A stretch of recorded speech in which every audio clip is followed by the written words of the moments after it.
के बन्नी ला फोटो खींच के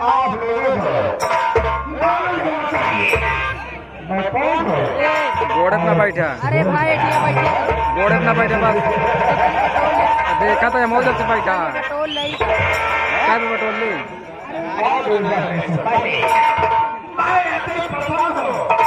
अपनी आम जनता को देखकर मैं कोरोना का सुना रहा हूँ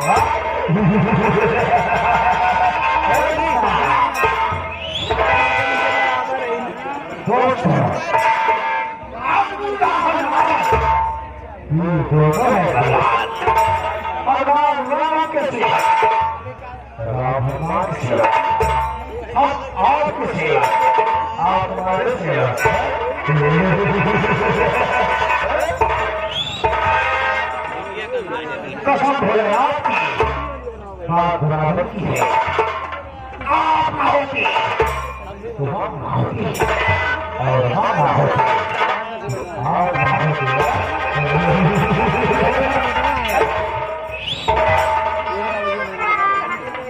आप लोग मेरा सच्चे लीजिए पीरथगंज के आगे गए हैं पीरथगंज के आगे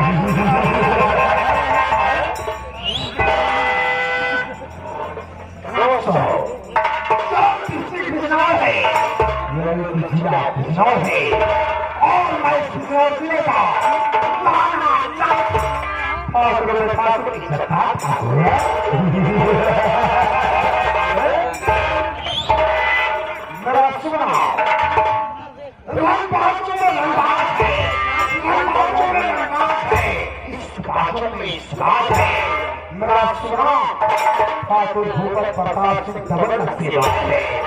डबल नक्शेबाज डबल नक्शेबाज है।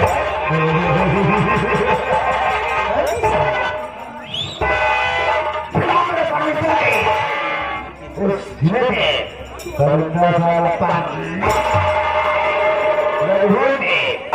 ऐसी दिशा की कन्या बंदे को बना के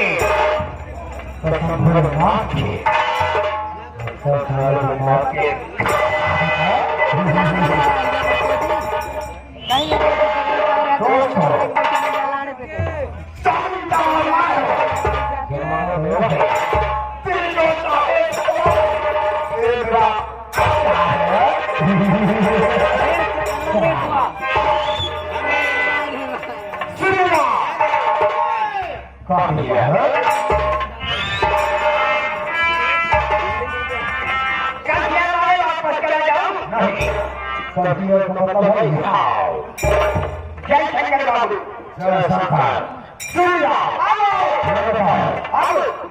मेरी रियासत में मेरी प्रजा का क्या हाल है। आपके नाम से यहाँ की जनता घबराती है जलती है। अगर आपको एक देख देते हैं लोग तो आपके नाम से जय जयकार का नाम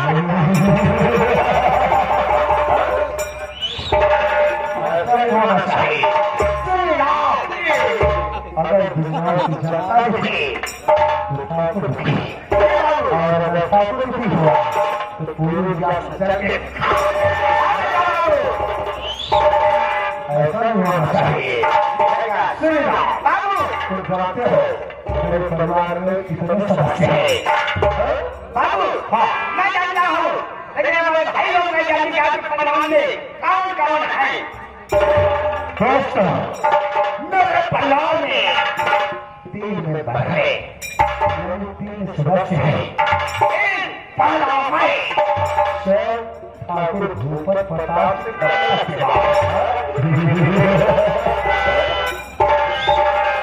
और दूसरी मेरी वाइफ मेरी धर्मपत्नी जी है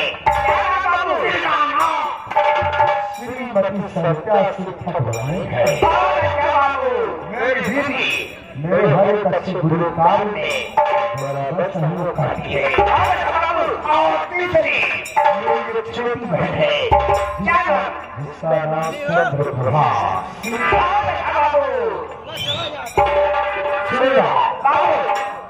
ठाकुर भूपत प्रताप सिंह ने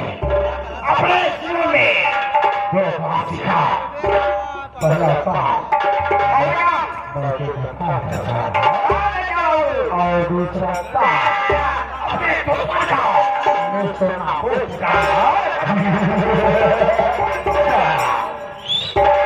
जो भी हमसे दुश्मनी किया वो अपनी मौत को ध्यान दिया सुनिया पीढ़ी दर पीढ़ी से इस बिजनौर जिले में हम हुकूमत करके चले आ रहे हैं जो हम चाहता हूँ बिजनौर जिले की जनता वही सुनिया आज सबको बुरा आज दिन इस बिजनौर जिले का जिस घर में आएगी सबसे पहली आएगा यानी सुहाग आएगा ठाकुर की हवेली में ठाकुर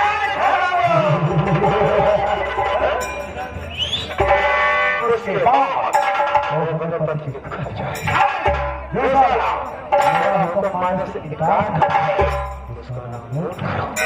आपको सूचित को जानकारी दो ऐसी मौत मांगा उसकी आने वाली नस्लें धरती पर पैदा होने से पहले ठाकुर की दूसरी को आत्मा दे दिया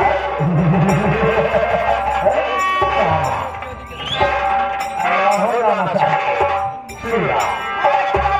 ऐलान करना तुम्हारा काम है दोस्तों ये रहा ठाकुर भगवत पताओं की दमन का शिवा और ये रहा मेरा ऐलान जारी रहेगा तुरंत का इंतजाम कीजिए बाद में बहुत सारी होगा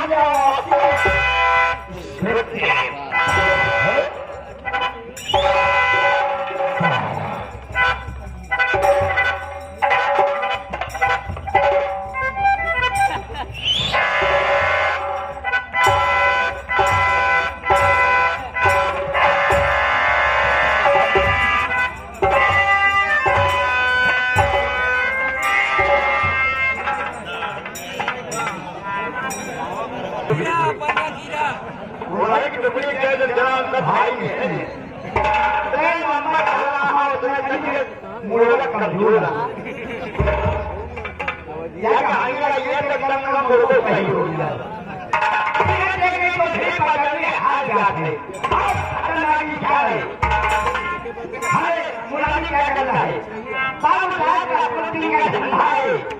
इस इलाके में पूरे पंजाब में चाहे किसी भाई बेटी हो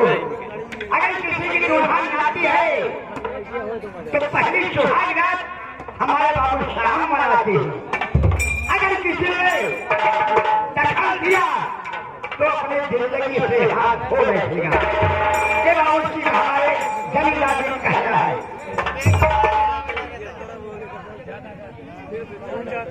नहीं मानते हैं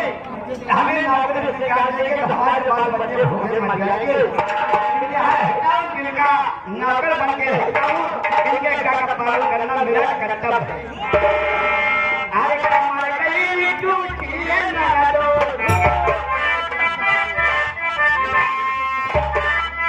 एक दुल्हन गाँव में आए तो कोई ध्यान देते बर्तन माजे रही नदिया ऊपर बड़ी पिलवल रही कहेगा भौजी का हाल चाल रही कहीं का हाल नहीं एक किलो देगा ने किया है जो हम जीवे नहीं सकता ये भौजी का हाथ बना दे दी कमर गई टूटी ननद कमर गई टूटी ननद कमर गई टूटी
कहिए न कराती तोरे बाप के गाय अरे बा हम गाय नदिया गाय हम तो हम नहीं गए समझना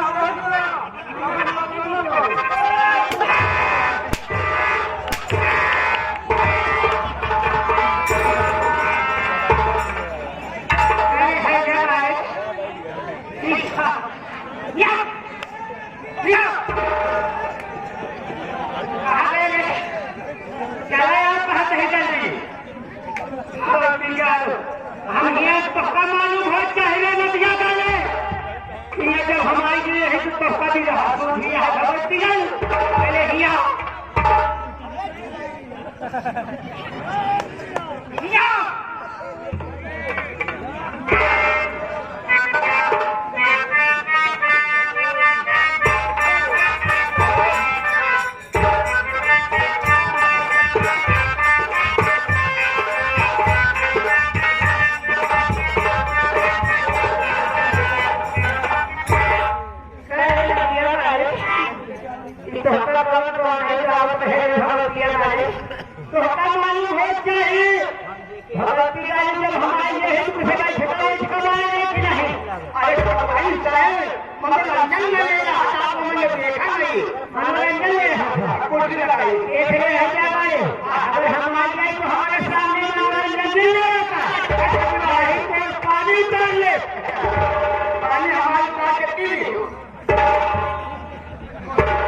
ठीक है कुछ बैठे हम बैठे हमारे बारे में बताओ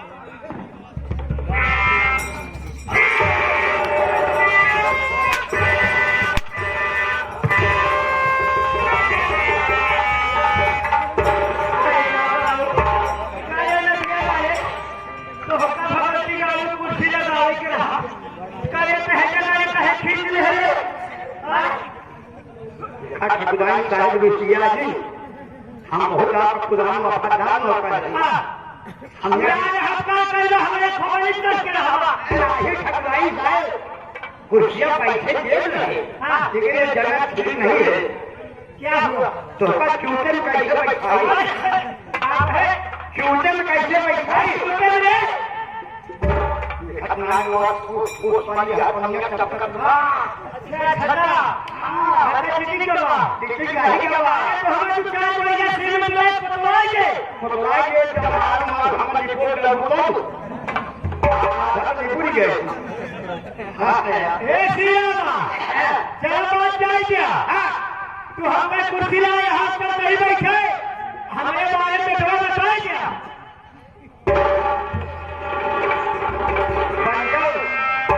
हम झूठ ना बोला हाँ जो सही सही बताओ पंचम इनके बारे में कुछ जान होगा कि क्या बता जल्दी इनके बारे में पलवा जुआ पड़ी लीक पड़ी खचेला पड़ा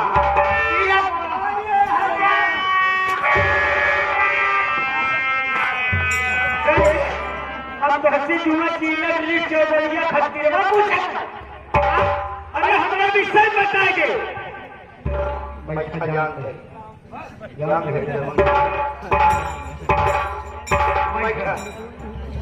बताएंगे हम आप करना का ही हाँ कैसे आप बच्चे बताइए खटवाई आप बताएंगे आपके सामने हम लोग जाकर रही तो बताओ हाँ कैसे मिलेगी आपका मामला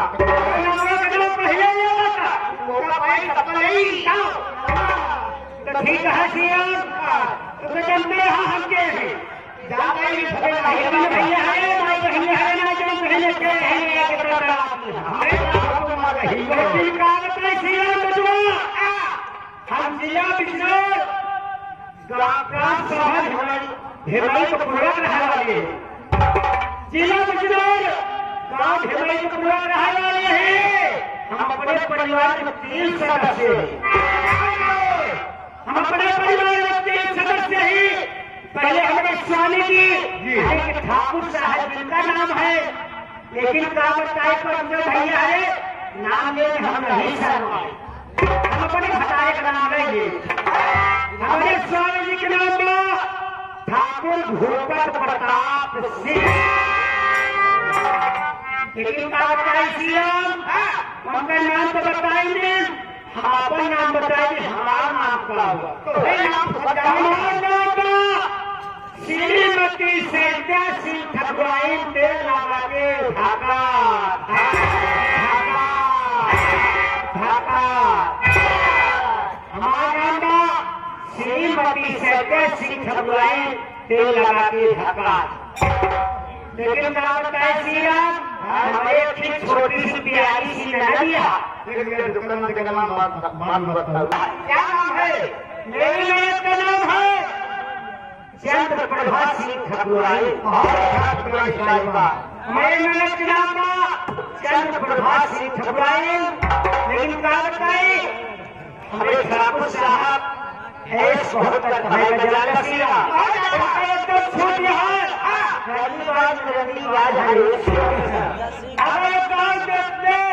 जितनी नई गदेली दुल्हन आती है, पहली रात अगर मेरे स्वामी के पास नहीं आती तो उसका ख्याल नहीं मनाया जाता। लेकिन काम का श्री राम, जब काम हमारे स्वामी से नहीं हो पाया, वह काम में हाथ बटावत श्रीमती सैद्या सिंह ठकुराइन ने उस काम को पूरा मैं करके दिखाती हूँ जो काम ठाकुर साहब से नहीं होता। बात कहे कहते करें, लेकिन क्या बताए श्री राम, काम है जवानिया हमारे भटका दिया। त्योहार मन से तो थोड़े ना खाता, त्योहार को जवानिया भटकावे देखने पड़ा। ऐसे बात को हमारे मास्टर खुद बता रहे हैं।